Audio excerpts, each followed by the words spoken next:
রমজান মাসের গুরুত্ব সম্পর্কে অনেক বর্ণনা আপনারা জীবনে শুনেছেন, আমরাও আলোচনা করেছি। তো একটা বিষয় এতটাই তাৎপর্যপূর্ণ, জিবরিল আমিন আসলেন, এসে রাসূল করিম সাল্লাল্লাহু আলাইহি ওয়াসাল্লামকে কিছু কথা বললেন, যেই কথাগুলো ছিল বদদুয়ার। আল্লাহ রাসূল আমিন বললেন। জিবরিল আমিন এসে প্রথম বললেন যে মজলিসে আপনার নাম উচ্চারণ করা হয়, আপনার আলোচনা হয় আর দুরূদ পড়া হয় না, ওই ব্যক্তি ধ্বংস হোক। যে ব্যক্তির কাছে আপনার নাম উচ্চারণ হলো আর সে দুরূদ পড়লো না, সে ধ্বংস হোক। এরপরে বলা হলো যে ব্যক্তির কাছে তার বৃদ্ধ মাতা পিতা আছে, খেদমত করে জান্নাত অর্জন করতে পারলো না, সেও ধ্বংস হোক। প্রথমবারেও বদদুয়ার পরে আল্লাহ রাসূল আমিন বলেছেন, দ্বিতীয়বারেও আমিন বলেছেন, তৃতীয়বার আল্লাহ রাসূল সাল্লাল্লাহু আলাইহি ওয়াসাল্লাম আমিন বলেছেন। জিবরিল আমিন বললেন যে আপনার উম্মতের কাছে যখন রমজান মাস আসে আর রমজান মাসে রোনাজারি করে আল্লাহ তাআলার কাছে ক্ষমা করিয়ে নিতে পারল না, সে ধ্বংস হোক। তো আল্লাহ রাসূল বলেন আমিন। এবার বলেন যে এই বদদুয়ার জন্য জিবরিল আমিনের বদদুয়াটাই একটা মানুষের ধ্বংস হওয়ার জন্য যথেষ্ট ছিল। যে বদদুয়া করছেন জিবরিল আমিন, এটাই তো সবচেয়ে বড় একটা বিষয়। আবার এটা রমজান মাসে করছেন, আর এই বদদুয়ার উপরে আবার আমিন বলছেন রহমতের নবী, মায়ার নবী, নবিউল মারহামা, যিনি কষ্ট করেছেন, উম্মত তার উপরে পাথর নিক্ষেপ করেছেন, উম্মতকে বদদুয়া দেন নাই, দোয়া দিয়েছেন, আল্লাহুম্মা হদি কওমি ফাইন্নাহুম লা ইয়ালামুন। আল্লাহর কাছে দোয়া করেছেন, উম্মতের জন্য কখনো বদদুয়া করেন নাই। আল্লাহ রাসূলের মাথার উপরে সিজদারত অবস্থায় উটের পচা ভুঁড়ি মাথার উপরে দিয়ে দেওয়া হয়েছে, আল্লাহ রাসূল কিন্তু কখনো বদদুয়া করেন নাই। আল্লাহর কাছে দোয়া করছেন, আল্লাহুম্মা হদি কওমি ফাইন্নাহুম লা ইয়ালামুন, যে হে আল্লাহ, আপনি আমার এই উম্মতকে, আমার কওমকে আপনি হেদায়েত দেন, কারণ তারা বুঝে না, জানে না। আল্লাহ রাসূল সাল্লাল্লাহু আলাইহি ওয়াসাল্লাম সব সময় দোয়া করেছেন, কিন্তু রমজান মাস আল্লাহ রাসূল এজন্য বদদুয়া করেছেন, উম্মতের সামনে যেন এই বদদুয়াটা থাকে যে আমার কাছে আমার নাম উচ্চারণ করা হলো যার কাছে, সে যদি আমার উপরে দুরূদ পড়ে লাভ তো তারই। তো এই লাভ হওয়া সত্ত্বেও যে ব্যক্তি দুরূদ পড়বে না, সে ধ্বংস হোক।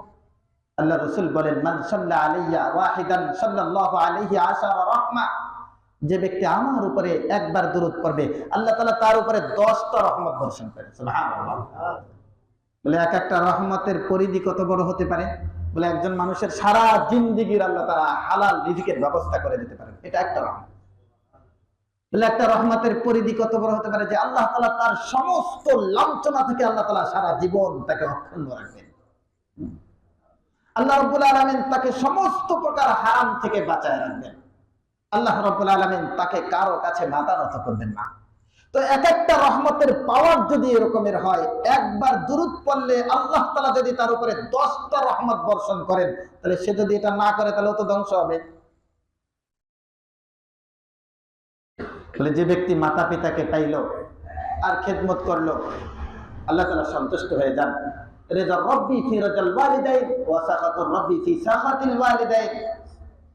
বলে আল্লাহ তাআলা মাতা পিতাকে সন্তুষ্ট করার মাঝে আল্লাহ সন্তুষ্ট হয়ে যান, মাতা পিতাকে অসন্তুষ্ট করার কারণে আল্লাহ তাআলা অসন্তুষ্ট হয়ে যান।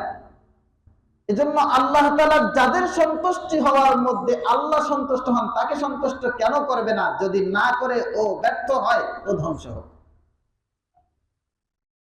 রমজান মাস এই উম্মতকে আল্লাহ তাআলা অল্প সময় দিয়েছেন, অল্প সময়ের মধ্যে লম্বা এক জগতের সামান গোছায় নেওয়ার জন্য আল্লাহ তাআলা নির্দেশ দিয়েছেন। একটা মানুষ বিদেশে 5 বছর কাজ করে, 10 বছর কাজ করে, পরবর্তী 40 বছর এটা ভোগ করার জন্য। ওখানে গিয়ে যদি কোনো মতে কাজ করে আর সময়কে কাজে না লাগায়, তাহলে পরবর্তী জীবন স্বাচ্ছন্দ্যে কাটানো যাবে না। তো আল্লাহ তাআলা আমাদেরকে হায়াতে জিন্দেগি দিয়েছেন কত ছোট।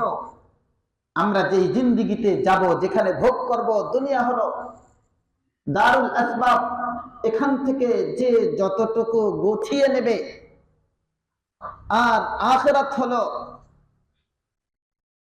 ভোগ করার জায়গা। এখান থেকে যে যতটুকু অর্জন করবে, ওখানে ততটুকু ভোগ করতে পারবে।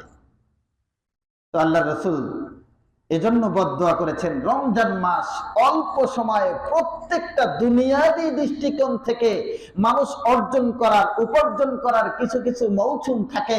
তো আখিরাত অর্জন করার জন্য সবচেয়ে বড় মৌসুম, সবচেয়ে বড় সুযোগ হলো রমজান মাস। আল্লাহ রাসূল সাল্লাল্লাহু আলাইহি ওয়াসাল্লাম বলেন, যে ব্যক্তির উপরে রোজা ফরজ ছিল আর ইচ্ছাকৃতভাবে রোজা ভেঙে ফেললো, কয়টা? একটা। আল্লাহ রাসূল বলেন, এরপরে যদি সে সারা জীবনও রোজা রাখে, সারা জীবন রোজা রাখে, কি বলছেন? সারা জীবনও যদি রোজা রাখে, ওই রোজার সমতুল্য হবে না। আল্লাহু আকবার। আল্লাহ রাসূলকে স্বপ্নে দেখানো হয়েছে, হাদিসের মধ্যে আসছে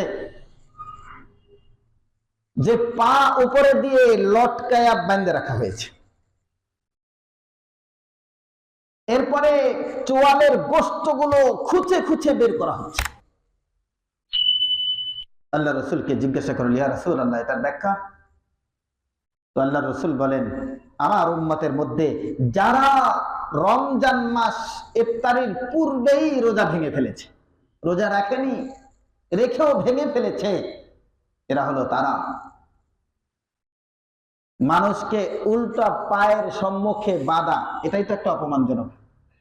এরপরে যদি ওই ধরনের শাস্তি দেয়, একেবারে চোয়াল যেই মুখ দিয়ে খেয়েছে, গাল ভরে ভরে খেয়েছে, ওটা ছিঁড়ে ফেলা হবে, আবার পূর্ণ হবে, তো আবার ছিঁড়ে ফেলা হবে। আল্লাহ বলেন, ওই সময় দেখবে কে?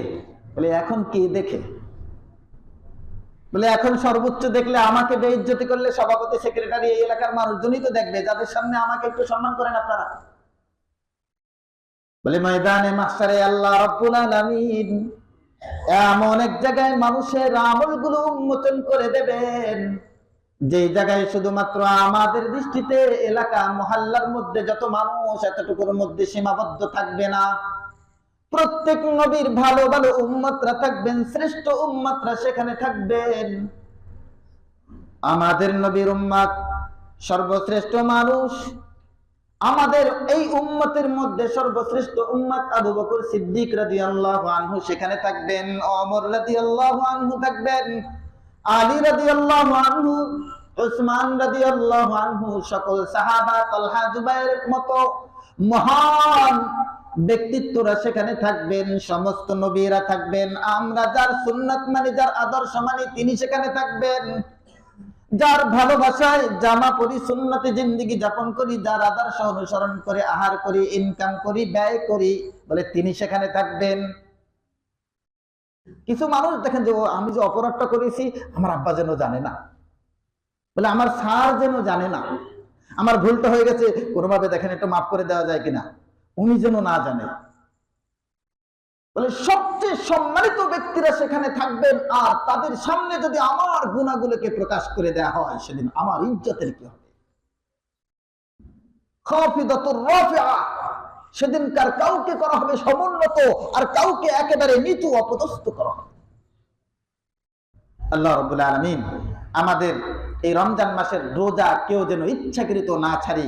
ওজরের কারণে তো আল্লাহই সুযোগ দিয়েছে, লা ইউকাল্লিফুল্লাহু নাফসান ইল্লা উসআহা।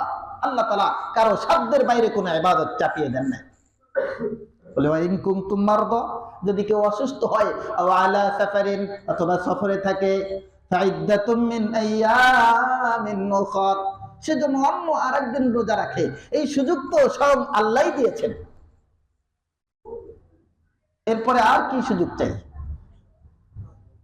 দুনিয়াতে মানুষ পেরেশানির কারণে না খেয়ে থাকে, সন্তানের কারণে না খেয়ে থাকে, বলে সন্তান পেরেশানি অবস্থায় আছে, কেউ রেজাল্ট খারাপ হয়েছে 2-3 দিন খায় না। তো এটা যদি দুনিয়াবী লাঞ্ছনার কারণে হয়, তো আখিরাতের লাঞ্ছনার দিকে আমি যদি রোজা না রাখি তা আমার কি হবে? আল্লাহ তাআলা এই রোজাকে এমন করেছেন, বলে আমি এমন একটা কাজ করব। বলে কেউ কেউ আছে প্রধানমন্ত্রীর কাছে বড় মাছ নিয়ে যায়, কেউ বিশেষ কিছু নিয়ে যায়, ফুল হাতে নিয়ে দেয়, আর এটা ছবি করে রাখে, মানুষের সামনে প্রকাশ করে, কারণ ওনার সাথে আমার একটা ছবি আছে। কিন্তু রব্বুল আলামিন যত নেক কাজ আছে সমস্ত নেক কাজের প্রতিদান ফেরেশতাদের মাধ্যমে দেবে। আল্লাহর রাসূল বলেন না সাওমুলি ওয়া আনা আজিজি বিহি, রোজা হলো আমার জন্য। হাদিসে কুদসি আল্লাহ রাসূল সাল্লাল্লাহু আলাইহি সাল্লাম আল্লাহ তাআলার মানসাটা ব্যক্ত করেছেন রাসূলের শব্দ দিয়ে। আল্লাহ তাআলা বলেন রোজা হলো আমার জন্য, ওয়া আনা আজিজি বিহি, আর আমি নিজ হাতে এটার প্রতিদান দেব। সুবহানাল্লাহ। বলেন আল্লাহর হাত থেকে আমরা কে কে চাই না, এমন কে হতভাগা হতে পারি যে আল্লাহর কাছ থেকে নেওয়ার জন্য চাই না? আমরা চাই কিনা আল্লাহর কাছ থেকে প্রতিদান নেব? আল্লাহু আকবার। আল্লাহ আপনি আমাদের প্রত্যেককে উত্তম প্রতিদান দান করেন। আল্লাহ রাব্বুল আলামিন আমাদের সকলকে পরিপূর্ণ হক আদায় করে রোজা রেখে আল্লাহর কাছ থেকে প্রতিদান নেওয়ার তৌফিক দান করেন। আমিন।